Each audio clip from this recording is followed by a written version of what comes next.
धर्म, आस्था और विश्वास, ये तीनों शब्द तब सवालों के घेरे में आ जाते हैं जब किसी धार्मिक चेहरे पर गंभीर आरोप लगते हैं। अयोध्या के कथावाचक पवन देव महाराज एक बार फिर सुर्खियों में हैं, लेकिन इस बार वजह कोई कथा या धार्मिक आयोजन नहीं, बल्कि उनके खिलाफ दर्ज हुआ आपराधिक मामला है। बिहार की एक महिला ने उन पर दुष्कर्म, मारपीट और जान से मारने की धमकी और करीब 10 लाख रुपए के गहने हड़पने जैसे गंभीर आरोप लगाए। पुलिस ने शिकायत के बाद मामला दर्ज कर जांच शुरू कर दी है। हालांकि आरोपों की सच्चाई का फैसला जांच और अदालत की प्रक्रिया के बाद ही आएगा, लेकिन ये मामला एक बार फिर उस भरोसे पर बहस छेड़ता है जो लोग धार्मिक और आध्यात्मिक हस्तियों पर भरोसा करते हैं।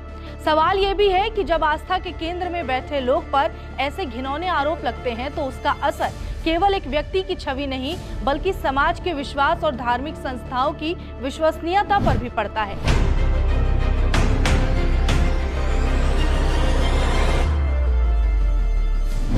पवन देव महाराज अयोध्या जिले के बीकापुर कोतवाली क्षेत्र के मथेलू कनक गांव के रहने वाले हैं। वो धार्मिक कथाओं और प्रवचनों के माध्यम से अपनी पहचान बना चुके हैं। पवन देव खुद को प्रसिद्ध कथावाचक देवकीनंदन ठाकुर का शिष्य बताते हैं और पिछले कुछ सालों में उत्तर प्रदेश सहित कई राज्यों में कथा कार्यक्रमों के जरिए सक्रिय रहे। धार्मिक मंचों पर सक्रियता के अलावा उन्हें बीते 13 मई को करणी सेना का राष्ट्रीय प्रवक्ता भी नियुक्त किया गया। इसके बाद से सामाजिक और धार्मिक मुद्दों पर भी सार्वजनिक रूप से अपनी बात रखते हैं। उनके पिता पंडित रमाकांत शास्त्री कर्मकांडी ब्राह्मण बताए जाते हैं और धार्मिक अनुष्ठानों से जुड़े हैं। पीड़ित महिला बिहार के सिवान जिले की है। महिला पहले से शादीशुदा है और उसके 2 बच्चे हैं।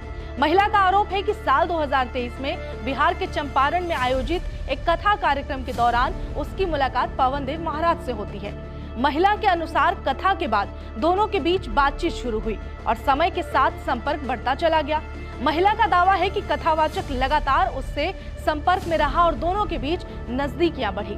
महिला का आरोप है कि जुलाई 2025 में पवन देव महाराज उसे राम मंदिर के दर्शन कराने के बहाने अयोध्या लेकर आए।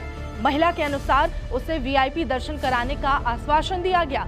वो अपने बेटे के साथ अयोध्या पहुंची और कथावाचक के घर में ही ठहरी।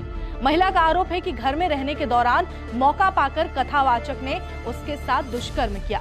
विरोध करने पर शादी का वादा किया, जिसके बाद उसने पुलिस में शिकायत नहीं की। महिला का कहना है कि बाद में 17 अगस्त 2025 को अयोध्या स्थित नाका हनुमानगढ़ी क्षेत्र के एक मंदिर में दोनों ने शादी कर ली। इसके बाद वो कथावाचक के घर में रहने लगी। महिला का दावा है कि इसी दौरान वो गर्भवती भी हो गई। हालांकि कुछ समय बाद उसे वापस मायके भेज दिया गया। महिला का आरोप है कि जब उसने विरोध किया तो उसे कानूनी कार्रवाई और अन्य परिणामों का डर दिखाया गया। प्रूफ नहीं है, लेकिन इसने शादी मेरे से की और शादी 11 बजे मेरे से शादी इसने की 17 तारीख को। उसके बाद ही मेरे को ले जाके नरकटियागंज में चंपारण मेरे घर पे ये छोड़ा। उसके बाद बोला कि अब आपको वहाँ नहीं रहना, अब आप मेरी पत्नी है, आप मेरे साथ अब मलेतू कनक रहेंगी। तो मैं बोली कि अब मैं अपने घर गई तो फिर मेरा मन बदल गया। मैंने सोचा कि नहीं, जो भी हो गया किसी को पता नहीं है। तो मैं अपने घर बोली कि अब मैं नहीं जाऊंगी, छोड़ दीजिए, मैं अपने बच्चों से ही तब यही रहूंगी। तो बोलने लगा नहीं, आप मेरी पत्नी है, अब आप किसी और के साथ नहीं रहेंगी। मेरे साथ जबरदस्ती करने लगा और 22 तारीख की इसकी कथा थी, 22 या 23 तारीख में अगस्त में। तो ये मेरे को उसके पहले 22 तारीख 20 या 21 तारीख में, मेरे को डेट ध्यान नहीं है, 20 या 21 तारीख में मेरे दोनों बच्चों सहित, मैं बोला मैं अपने बच्चों को नहीं छोड़ सकती, अगर मेरे बच्चों को रखोगे तो मैं चलूंगी, वरना मैं नहीं जाऊंगी।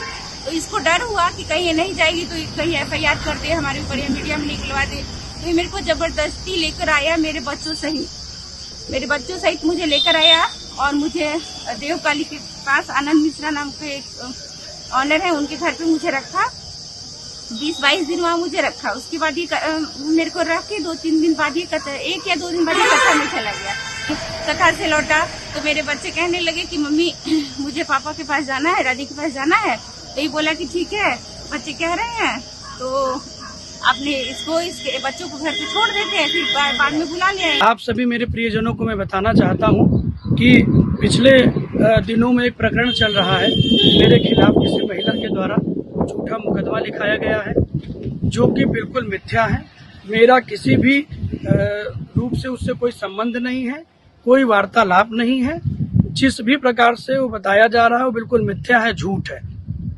मेरी छवि को खराब करने के लिए, मेरे बढ़ते हुए नाम को, बढ़ते हुए यश को नहीं कुछ लोग पचा पा रहे हैं, इसलिए कुछ अराजक तत्व मिलकर उस महिला को मिला करके और मेरे खिलाफ फर्जी मुकदमा लिखवा दिए। मेरे खिलाफ फर्जी मीडिया में चीजें फैला रहे हैं जो बिल्कुल मिथ्या है। कभी उससे कोई संबंध नहीं रहा है, ना वो घर आई है, ना कोई गहना गुड़िया किसी से दिया है, ना कोई दर्शन के बहाने बुलाया गया है, कहीं कोई संबंध नहीं रहा। बिल्कुल 100% झूठ है।